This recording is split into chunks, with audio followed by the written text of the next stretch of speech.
me gusta, comienza la noche con Juan Musa.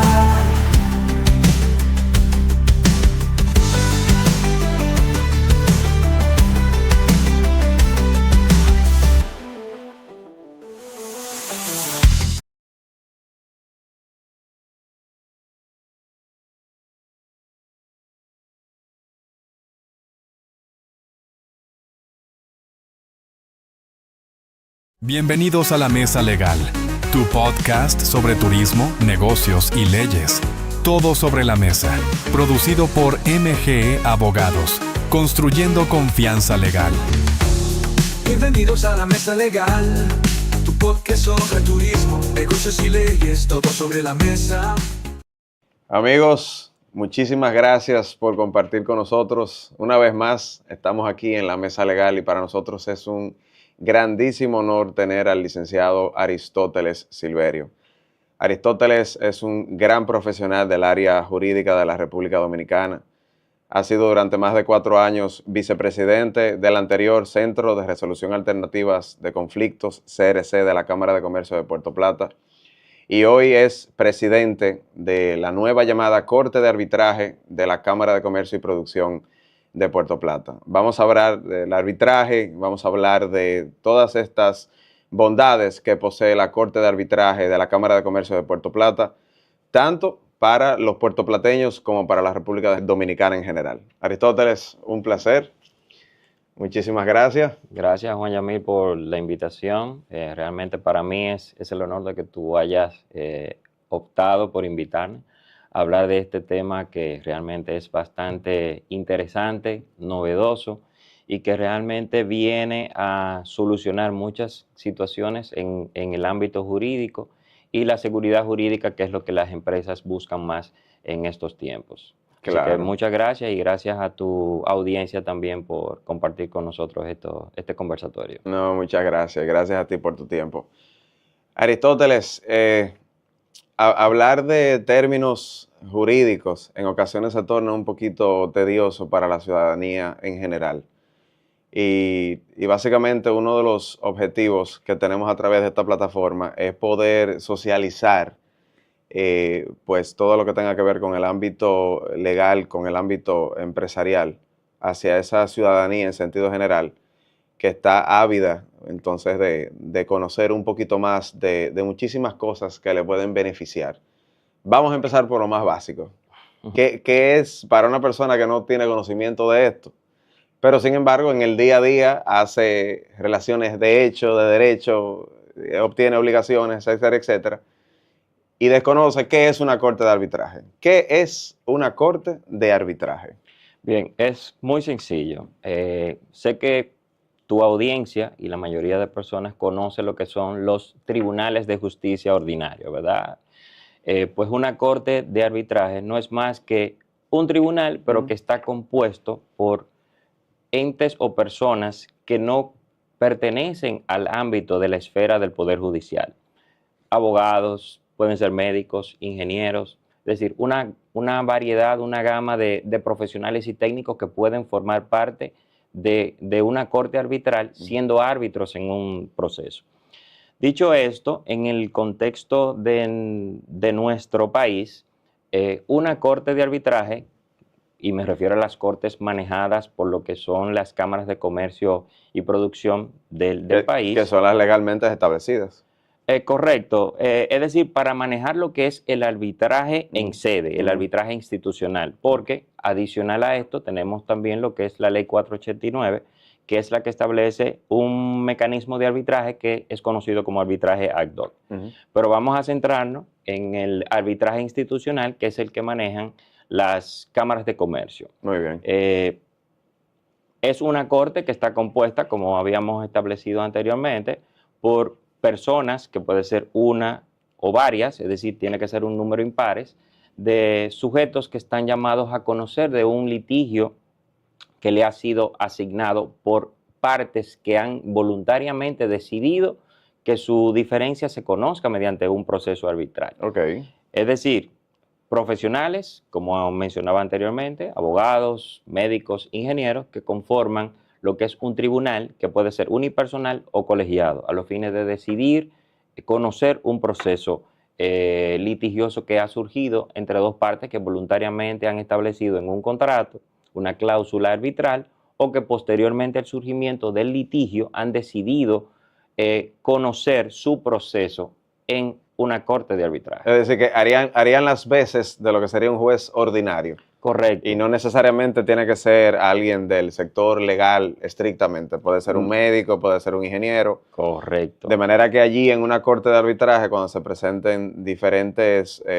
diferencias, valga la redundancia, pues entonces cada árbitro pudiera ser seleccionado de acuerdo al área a la que se dedica.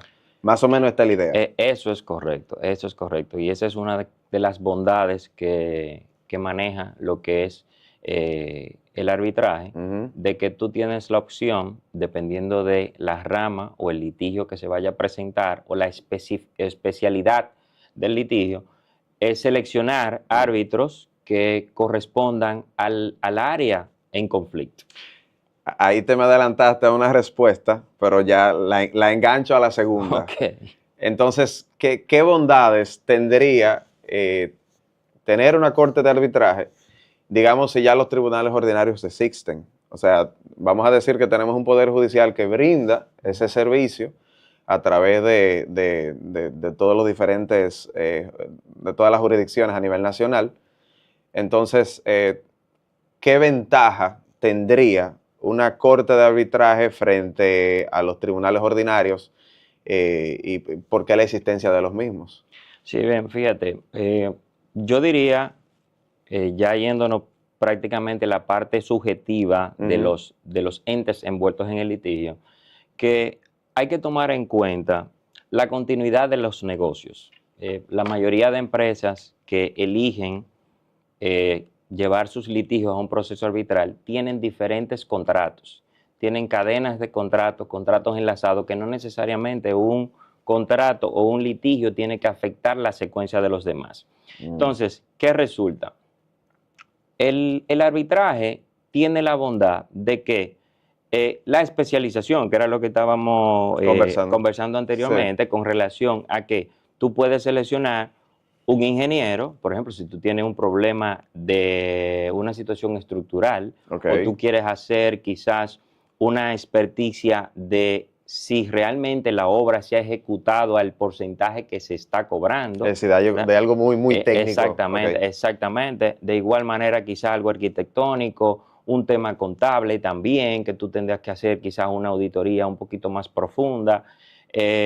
Obviamente, el área legal siempre va a estar resguardada para los aspectos formales y que el debido proceso se mantenga, pero real y efectivamente las bondades que maneja el arbitraje son específicamente, es decir, la especialidad, celeridad, confidencialidad sobre todo, porque quien decide ir a un arbitraje es porque quiere resguardar ciertas informaciones en principio y de igual manera procura de que su proceso se conozca o se decida en un tiempo breve. Y cuando digo un tiempo breve, podría ser, dependiendo obviamente de la magnitud del conflicto que se presenta en el tribunal arbitral, básicamente quizás algunos 6 o 8 meses tú conocer un proceso. Es decir, un proceso que en la justicia ordinaria te tomaría 14, 16 meses, tendríamos la bondad que en una corte de arbitraje se pudiera lograr, digamos, en un tiempo promedio razonable de 6 o 8 meses. Eso es correcto, eso es correcto. Y eso sin contar, evidentemente, que en la justicia ordinaria tenemos las vías recursivas. Claro. Obviamente, no podemos establecer o decir o dar por sentado de que no existe la posibilidad de que un laudo, que es como se llama la decisión que emite el tribunal arbitral, sea objeto de un recurso de impugnación. Pero la ley establece, o sea, temas puntuales sobre los cuales puede impugnarse un laudo. O sea, que no lo dejamos a la suerte de las partes en el litigio a que mantengan un proceso por un largo periodo de tiempo. Exactamente, lo cual obviamente genera costo, tiempo y demás. O sea, claro. No, porque sería contraproducente que dos partes, digamos que en un contrato hayan establecido, mira, si tenemos algún tipo de diferencia, podemos tener la solución o buscarla en una corte de arbitraje, pero que entonces haya una ventana abierta a que esas decisiones puedan entonces acudirse ante los tribunales ordinarios y bueno, va a ser eterno el discutir. Sí. Eso evidentemente tiene que tener un freno. Sí, sí, fíjate, justamente una de las bondades que manejan las cortes de arbitraje que son operadas o manejadas por las cámaras de comercio es que los laudos son definitivos. Okay. Es decir, es una sentencia ya con autoridad de la cosa juzgada. Okay. O sea, que independientemente de que quizás alguna parte que le guste el litigio pueda impugnar ese laudo, pero, o sea, esa es la mayor bondad que pudiera tener un proceso arbitral. Muy bien, muy bien. ¿Cómo tú ves actualmente en la República Dominicana? Me parece que existen 4 cortes de arbitraje. Distrito Nacional, Santiago, Puerto Plata, y me parece que alguna otra jurisdicción a nivel nacional. Sí, sí. Y en zona turística, me parece que Puerto Plata es la única que posee una corte de arbitraje. ¿Esto es así? Sí, eso es correcto. Esa es quizá también una de las bondades que maneja o de los privilegios que tenemos nosotros como provincia turística, orientada al sector turístico, que es la única en el país que tiene en operación desde hace ya alrededor de unos 10 años una corte de arbitraje. Obviamente antes el Centro de Resolución Alternativo de Controversias. El centro anterior era Centro Alternativo de Resolución de Conflictos. Correcto. Hoy es corte de arbitraje. Sí, a partir de la promulgación de la Ley 36-23 que modificó. Eso es a fin de armonizar con todo lo que son las cortes de arbitraje de la región, es decir, irnos más armónico al concepto de corte. Pero eso es un detalle muy importante. ¿Qué tiempo tiene la Corte de Arbitraje de Puerto Plata? Fíjate, si mal no recuerdo, yo entiendo que desde 2014, 2015 nosotros tenemos el centro originalmente, claro. Y a partir del 2023 ya pasamos a ser la corte de arbitraje. Mira qué bien, mira qué bien. Eso me lleva a preguntarme, ya en un sentido quizás más general, pues entonces el arbitraje ha ido evolucionando en la República Dominicana. Fíjate, el arbitraje ha ido evolucionando desde los años 1800, porque nuestro Código de Procedimiento Civil lo contemplaba. Y de igual manera, otras leyes también que han sido subsecuentes, ¿verdad? Tanto en el sector salud, en el sector seguros, telecomunicaciones. Es decir, que el arbitraje siempre ha estado presente.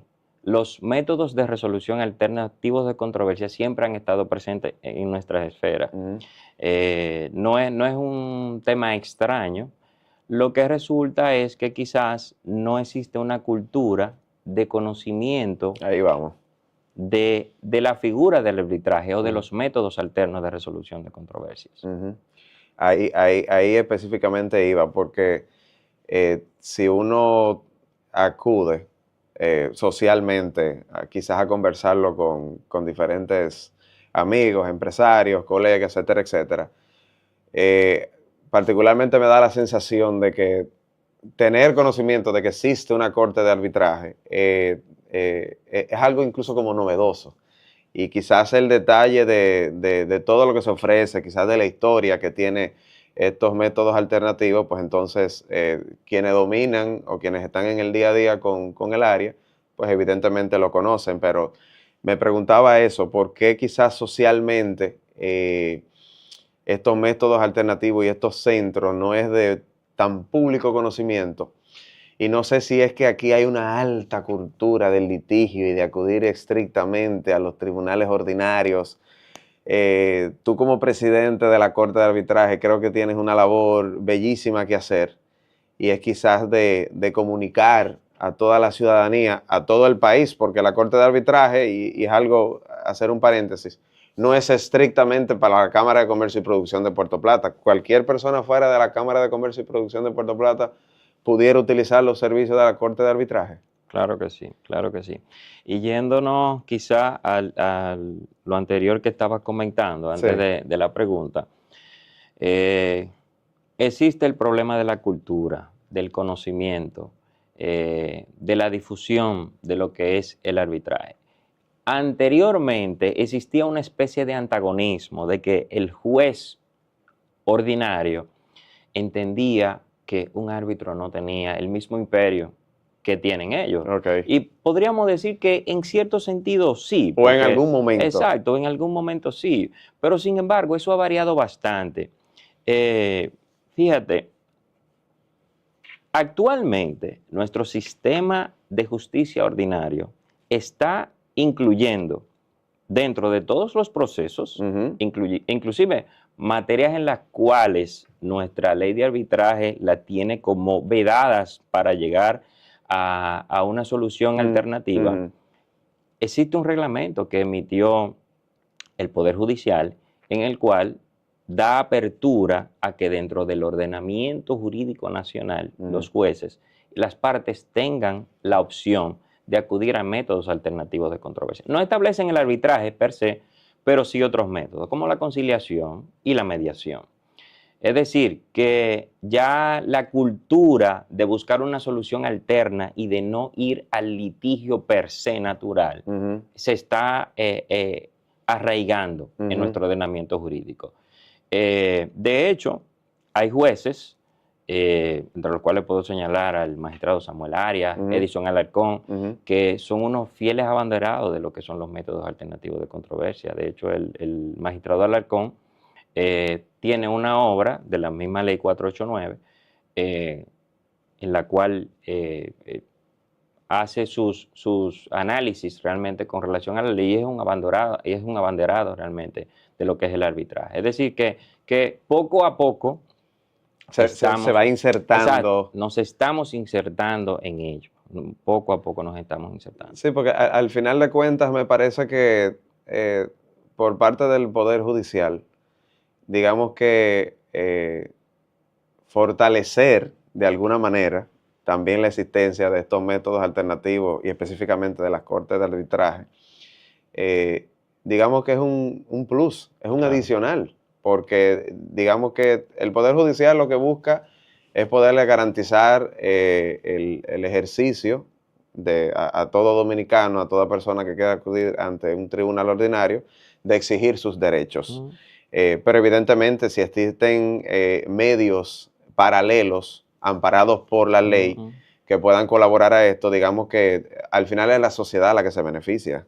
Claro, claro. Mira, el acceso a la justicia siempre ha estado garantizada constitucionalmente.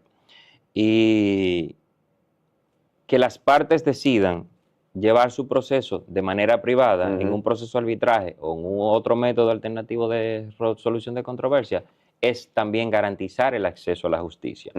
De hecho, hay sentencias de Suprema Corte, del Tribunal Constitucional, en la que se han referido respecto a la validez de la autonomía de la autoridad de la voluntad de las partes respecto de dirimir sus conflictos en un ambiente, una corte arbitral. Es decir, que ya realmente se está legitimando de una manera más, hasta ya con rango constitucional, lo que es el derecho o el uso de las cortes de arbitraje.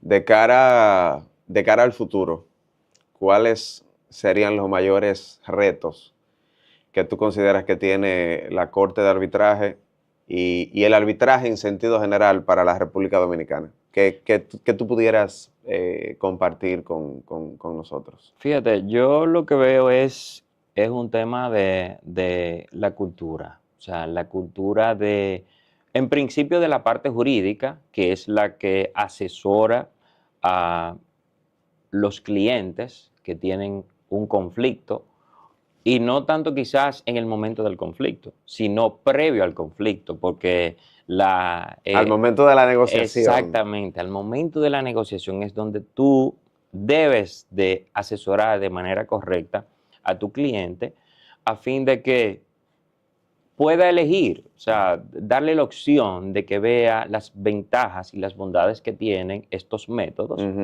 y el arbitraje per se, de manera específica, a los fines de dirimir un conflicto. O sea, yo creo que debemos de llevar una campaña de concientizar, que esa campaña también debería de ser tomada por las propias instituciones universitarias, en las que quizás te pueden hablar de arbitraje, pero de manera muy simple, muy aérea, en una materia en específico, no así de incluir dentro del currículo una materia especializada sobre métodos alternos de solución de conflictos, que sería quizás lo más importante.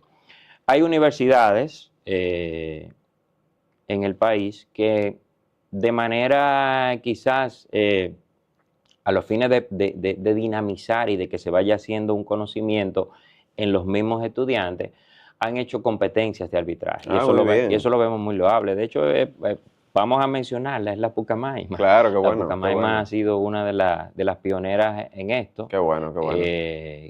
Y de la mano de unos amigos que tenemos que son profesores allá. Muy bien. Y realmente la cultura por lo menos ya se está arraigando en esa camada de profesionales que estaría presto a salir. O sea que debemos de iniciar cambiando el esquema del litigio natural, porque no es que en el arbitraje no se litiga, nosotros no podemos decir eso, Claro, claro. Se litiga, sí, pero es un litigio de manera distinta, claro, diferente, y en el que los resultados se obtienen en una manera más expedita que en las cortes tradicionales. O sea, no estamos restando méritos al proceso ordinario, porque somos litigantes, o sea, en mi caso soy litigante, y he litigado en ambas esferas, pero si me diesen a elegir, yo elijo el arbitraje. Claro.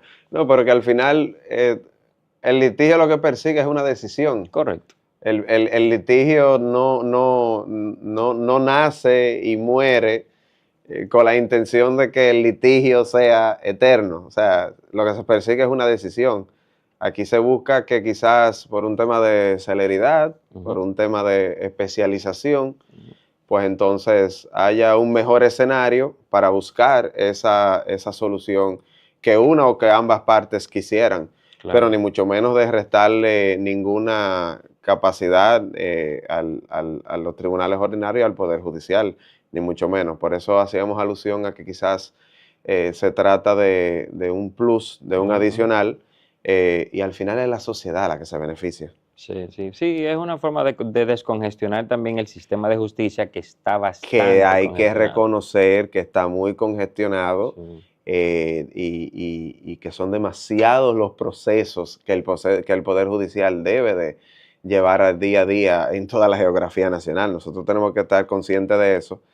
Y algo que tú haces alusión es cómo cada asesor legal, en el momento en que ayuda a un cliente, en el momento del contrato, en el momento de la negociación, pudiera invitar por lo menos a las partes a que acudiesen ante una corte de arbitraje y no necesariamente ante un litigio ordinario y tradicional. Por eso también creo que hay una, no digamos una responsabilidad, sino una participación por parte de toda la clase jurídica, de que empecemos todos a hablar de estas bondades y de empezar a comunicarlo. Sí, mira, Juan Yamil, yo siempre he dicho que el derecho no es solamente derecho civil, derecho penal, derecho de tierra. Lo que pasa es que hemos sido educados en una cultura jurídica tradicional y muchas veces romper con ese esquema y esa forma de ejercicio es difícil. Sí. Pues entonces, yo por eso hacía alusión anteriormente a que debemos de... El cambio debe surgir desde las mismas universidades. Sí. Porque si se planta la semilla en las universidades, yo te aseguro que el 90% de los profesionales que salgan de las universidades le van a presentar a sus clientes como una opción el arbitraje u otro método alternativo de resolución de controversias. O sea, eso es definitivo. Claro. Aristóteles, si hablamos de República Dominicana, si hablamos de Puerto Plata, tenemos que hablar de turismo.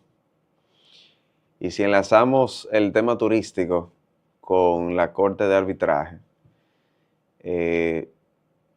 pensaríamos en que es un beneficio nuevo que se posee para toda la clase empresarial que está ligada estrictamente en el sector turístico de la República Dominicana y de Puerto Plata.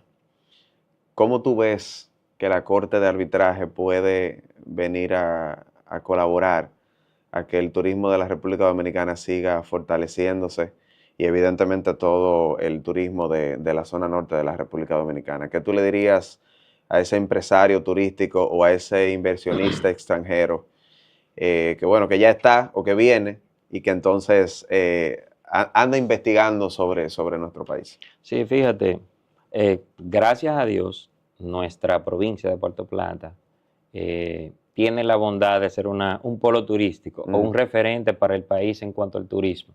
Y está resurgiendo nuevamente y eso de verdad es sumamente importante.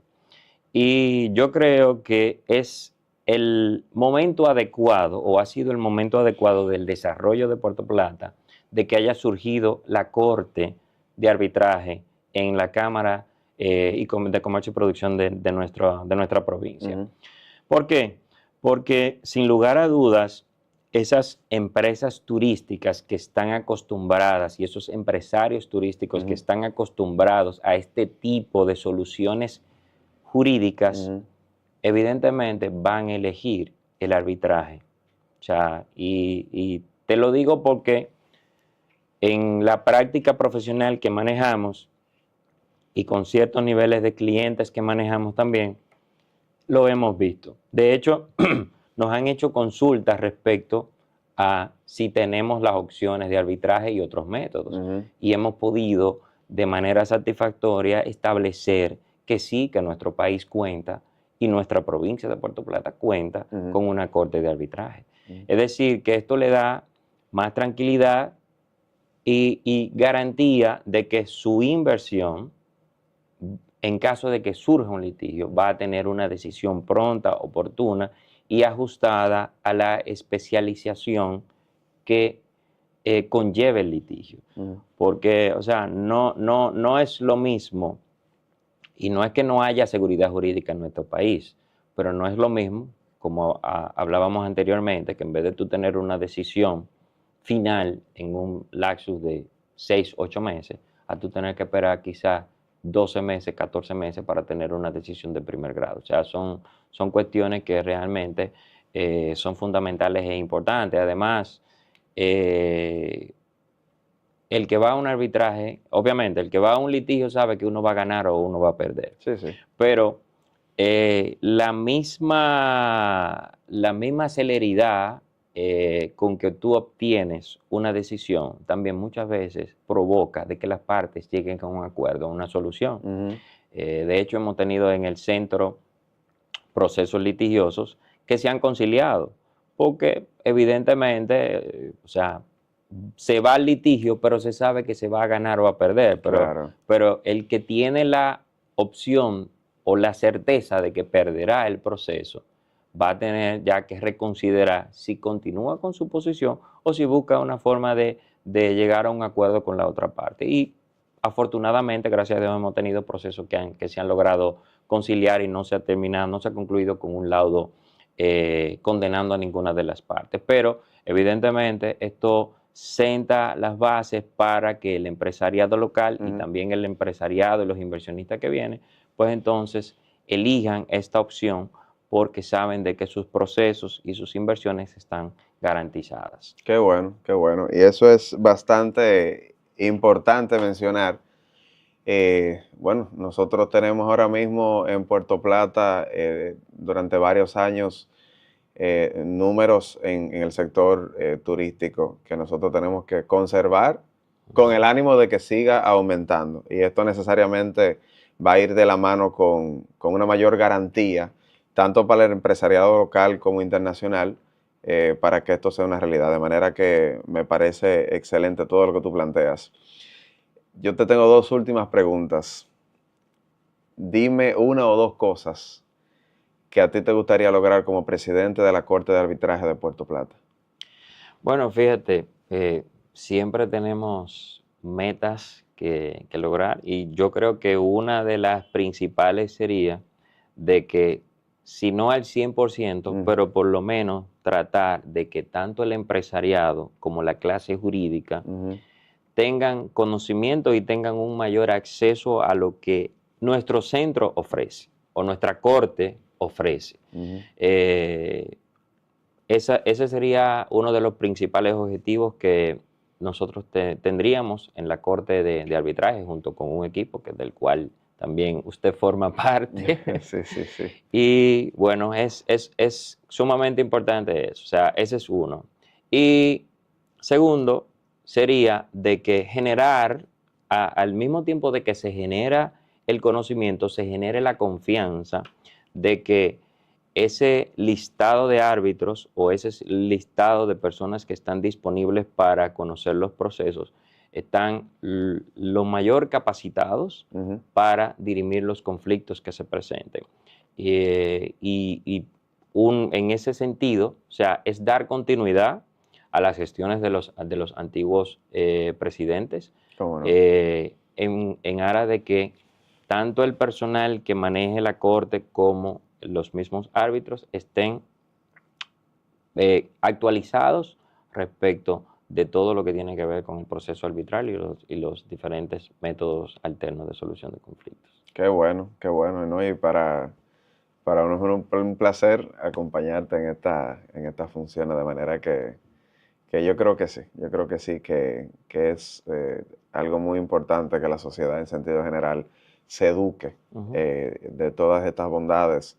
Y nada, desde ahora desearte todos los éxitos del mundo en tu calidad como presidente. Gracias. Aristóteles, vamos a salirnos del arbitraje, vamos a salirnos del derecho. Bien. Y vamos a hablar un poquito de Aristóteles, la persona. Generalmente clausuramos nuestras entrevistas haciéndole una pregunta de carácter personal a nuestros invitados, pero es una pregunta abierta. ¿Qué tú pudieras compartir con quienes nos escuchan o quienes nos ven de Aristóteles la persona? ¿Alguna anécdota, algún libro, alguna experiencia de vida que a ti te gustaría, que te viene así rápido a la mente, que a ti te gustaría compartir, sea de índole personal, profesional? Mira que te la estoy poniendo fácil, muy abierta. Sí.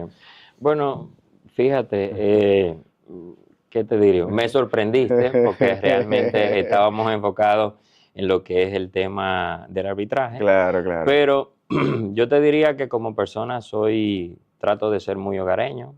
Vamos quizá a hablar un poquito, no de una experiencia, pero soy un padre, Claro. soy un padre muy sobreprotector. Claro. Para que conozcan ahora al presidente de la Corte de Arbitraje, pero a la persona. Exacto, bien, exacto. Entonces, en ese sentido, soy muy sobreprotector, soy amigo de los amigos, muy buen amigo. Es decir, que una persona que se considere ser mi amigo es como si fuera un familiar para mí.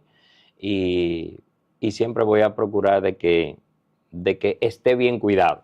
O sea, que no me gusta mucho hablar realmente de mí como persona, pero trato de ser el mejor ser humano posible. Qué bueno. El mejor profesional posible, el mejor hijo posible. Es decir, que tratar de ser un precedente positivo para todas las personas que puedan seguirme o que puedan entender de que soy objeto en algún punto de poder ser imitado.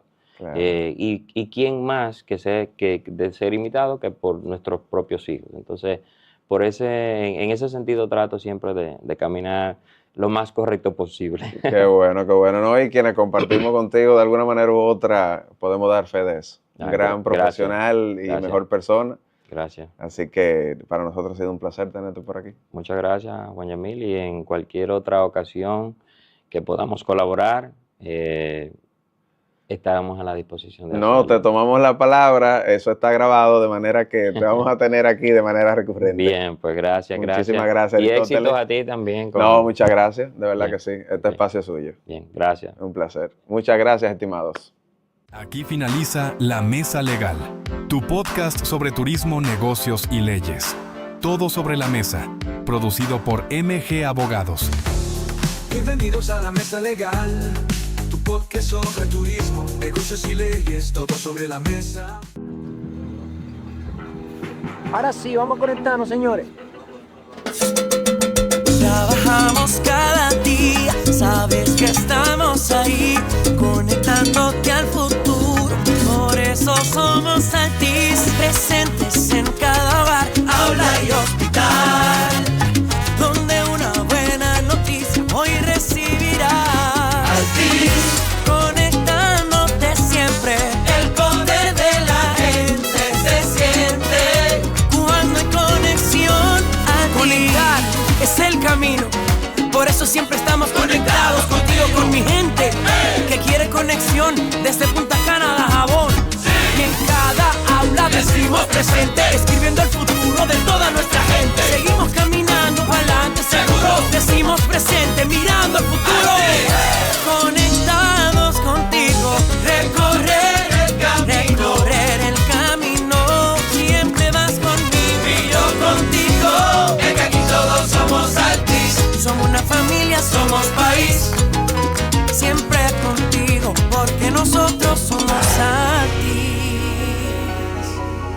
Ya la noche va a continuar, ya la noche va a continuar. Me gusta, comienza la noche con Juan Musa. ¿Quién tiene más poder en Irán? ¿El presidente elegido democráticamente o un clérigo de túnica negra y turbante desconocido para gran parte del mundo? En la sombra de la política, lejos de las cámaras, opera una figura que no solo dicta leyes religiosas, sino que influye en guerras, tratados internacionales y el destino de millones. Su título es enigmático, Ayatolá. Pero, ¿qué significa realmente? ¿Es un simple líder espiritual o algo mucho más complejo? Durante siglos, el Islam chiita ha cultivado una estructura religiosa única en la que la fe y la ley se entrelazan hasta volverse inseparables. En ese tejido surge el ayatolá como una autoridad no solo teológica, sino también moral y política. Entender quiénes son, cómo llegaron a tener tanto poder y qué papel juegan hoy en el tablero global es clave para comprender el corazón ideológico de Irán y de buena parte del mundo musulmán. Tras la muerte del profeta Mahoma en el año 632, el mundo islámico quedó dividido por una simple pero profunda pregunta: ¿quién debía liderar la comunidad de creyentes? Para un grupo, conocido luego como chiitas, la respuesta era clara: solo un descendiente directo de Mahoma, a través de su primo y yerno Alí, podía heredar su autoridad espiritual y política. Esta creencia dio origen al Islam chiita, una rama que representa hoy aproximadamente el 10 al 15% de los musulmanes del mundo. A diferencia del Islam sunita, los chiitas desarrollaron una estructura clerical jerárquica. En su visión, los imanes no solo son líderes religiosos, sino guías infalibles con autoridad divina. Con el tiempo, tras la desaparición del 12º imán, una figura mística conocida como el imán oculto, los chiitas comenzaron a depender del clero para interpretar la ley divina. Así nació la figura del estudioso religioso como intermediario entre Dios y los creyentes, el precursor del ayatolá. El Islam chiita se distingue por su estructura clerical organizada, algo inusual en otras ramas del Islam. En lugar de depender solo de textos sagrados o tradiciones, los chiitas confían en un cuerpo de expertos religiosos, el clero, para interpretar la Sharia o ley islámica. Este clero se organiza en niveles de acuerdo a su conocimiento, experiencia y reconocimiento dentro de la comunidad. Los estudiantes de religión comienzan en las Hausas, escuelas teológicas ubicadas principalmente en Qom, Irán, y Nayaf, Irak. Tras años de estudio, algunos alcanzan el rango de Mujtahid, alguien con la capacidad de emitir interpretaciones legales. Entre ellos, los más destacados y eruditos reciben el título de ayatolá. Aún más arriba están los grandes ayatolás, considerados como autoridades supremas en temas religiosos. Esta jerarquía convierte al clero chiita en una élite académica profundamente respetada y con gran influencia en la vida política y social de las naciones chiitas. El título de ayatolá proviene del árabe y significa literalmente señal de Dios. No es un rango oficial entregado por una institución central, sino un reconocimiento que se gana por prestigio, erudición y respeto entre pares. Para convertirse en ayatolá, un religioso debe dominar el derecho islámico, la teología, la filosofía y tener la capacidad de emitir fatwas, es decir, opiniones legales sobre cuestiones religiosas. Un ayatolá no solo lidera oraciones o da sermones, es ante todo un jurista con autoridad sobre la vida espiritual y moral de miles, a veces millones, de seguidores. Muchos escriben tratados, imparten clases y son considerados modelos de conducta. Sus decisiones pueden influir en temas tan diversos como economía, educación, política exterior o el papel de la mujer en la sociedad. En el Islam chiita, donde no existe una figura como el Papa, el ayatolá representa una forma descentralizada pero poderosa de liderazgo religioso. Dentro del mundo chiita, algunos ayatolás alcanzan un nivel superior de reconocimiento, el de gran ayatolá o ayatolá al-Uzma. Este título no se obtiene por designación oficial, sino por el consenso de la comunidad religiosa y académica. Un gran ayatolá es considerado un marja al-taqlid, es decir, una fuente de emulación. Esto significa que los creyentes pueden seguir sus enseñanzas y decisiones legales como guía para su vida diaria. Estos líderes tienen seguidores que confían en ellos, no solo para interpretar la ley islámica, sino también para tomar decisiones morales, éticas e incluso sociales. Los más prominentes tienen oficinas con estructuras administrativas, publican libros, mantienen redes de estudiantes y reciben preguntas legales de todo el mundo chiita. Su autoridad trasciende fronteras nacionales.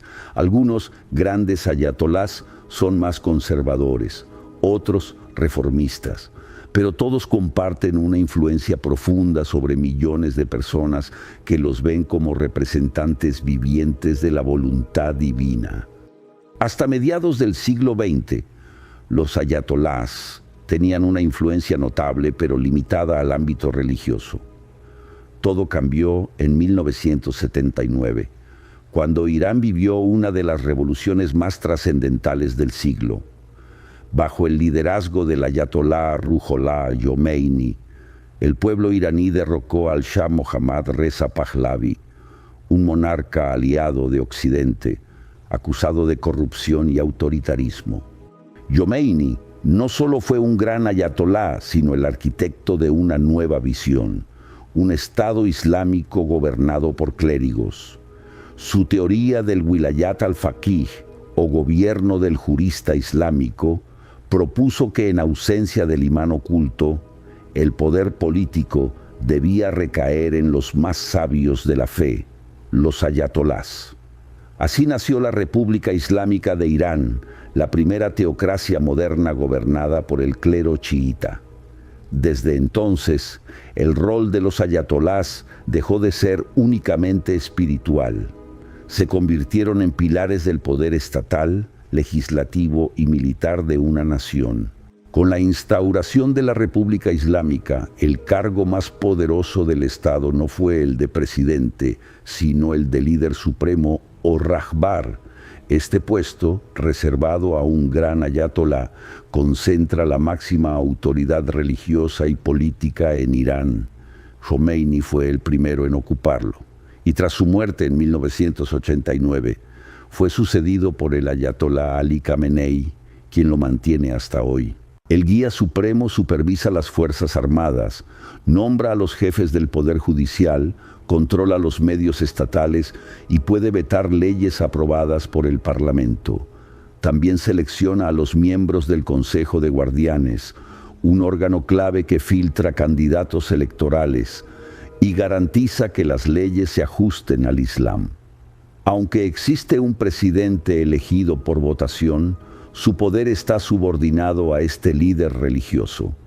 De esta manera, Irán se convirtió en un modelo único, una república constitucional donde el control final lo ejerce un ayatolá.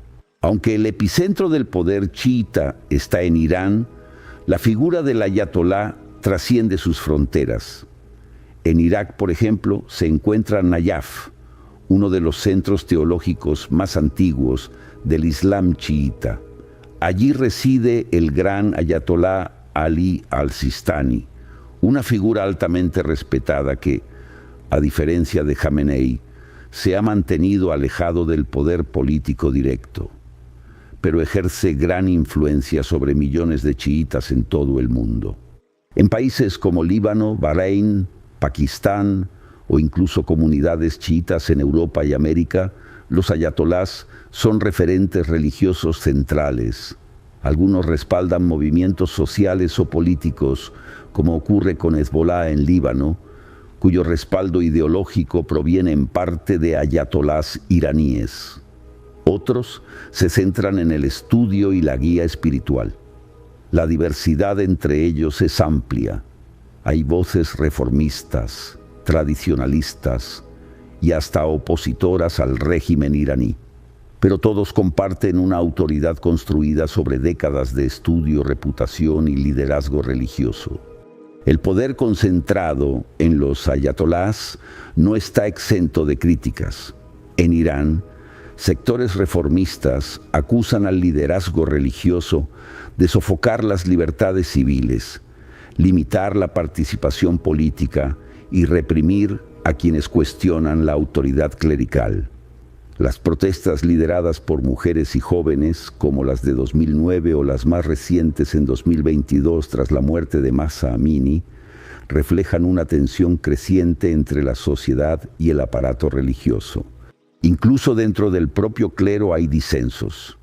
Algunos ayatolás han cuestionado abiertamente el modelo del Wilayat al-Faqih, alegando que el Islam no debe imponerse desde el poder estatal. En el exterior, analistas y líderes políticos ven en los ayatolás una fuerza ambigua.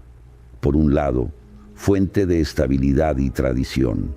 Por otro, actores con agendas ideológicas que trascienden fronteras. El debate sobre su papel futuro sigue abierto en una región donde religión y política siguen profundamente entrelazadas.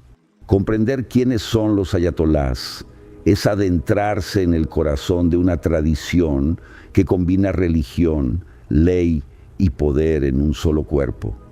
Son figuras que, lejos de ser solo líderes espirituales, definen políticas, influyen en conflictos y marcan el rumbo de millones.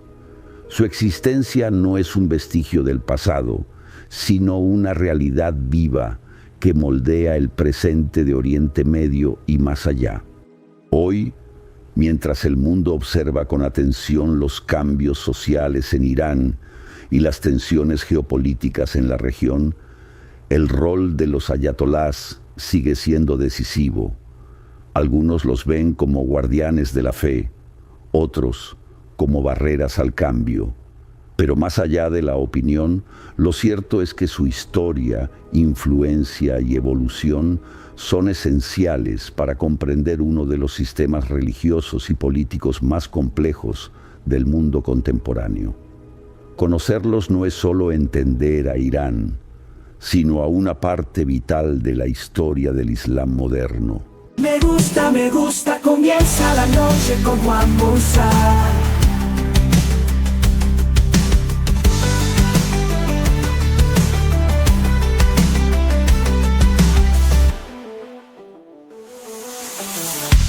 Trabajamos cada día, sabes que estamos estamos ahí, conectándote al futuro.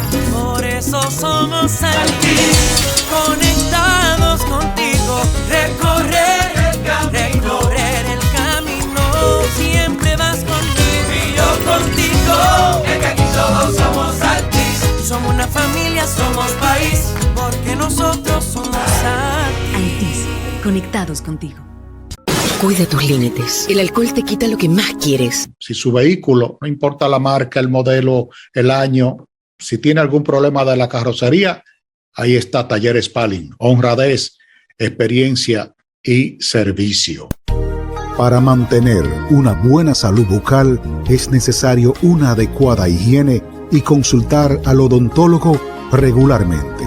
Por eso, visite al Dr. Cosme Sufrón en su consultorio dental de la calle Hugo Cunhar, número 24, con teléfono 809-586-2855, con más de 20 años de experiencia, para poder reír con libertad y lucir esa sonrisa radiante que deberá ser nuestra compañera para toda la vida.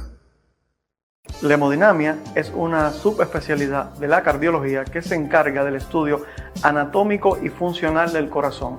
Aquí podemos detectar patologías cardiovasculares y sobre todo en el área de la cardiopatía isquémica ver si tenemos a nivel de las arterias del corazón alguna obstrucción que sea significativa y proceder a su tratamiento inmediato. El tiempo de recuperación de los pacientes varía de si es un procedimiento que se hace diagnóstico o es un procedimiento terapéutico. Estamos listos para cuidar de ti en procedimientos de cateterismo cardíaco, angiografía periférica, marcapasos. Aceptamos seguros médicos. Estamos abiertos las 24 horas del día. Para más información, llamar al 809-586-2342, extensión 2136. Sala de hemodinamia, Centro Médico Burnigal.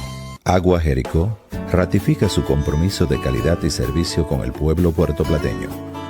Con más de 25 años en el mercado, Agua Jericó es la planta distribuidora y procesadora de agua embotellada más moderna de toda la zona norte, equipada con las más avanzadas maquinarias de lavado, llenado, empacado y purificación de agua del mercado. Agua Jericó garantiza la salud de todos a través de las últimas tendencias industriales y un personal altamente calificado, ofreciendo así a sus consumidores un producto puro y de sabor único que todos prefieren. Ahora también con su planta procesadora en Las Terrenas, Samaná, Agua Jericó llega a todos los rincones del litoral norte, llevando consigo frescura, calidad y pureza en cada gota. Ahora más que nunca, cuando visite un establecimiento, solicite Agua Jericó, gota a gota, calidad y frescura. Cada noche va a terminar.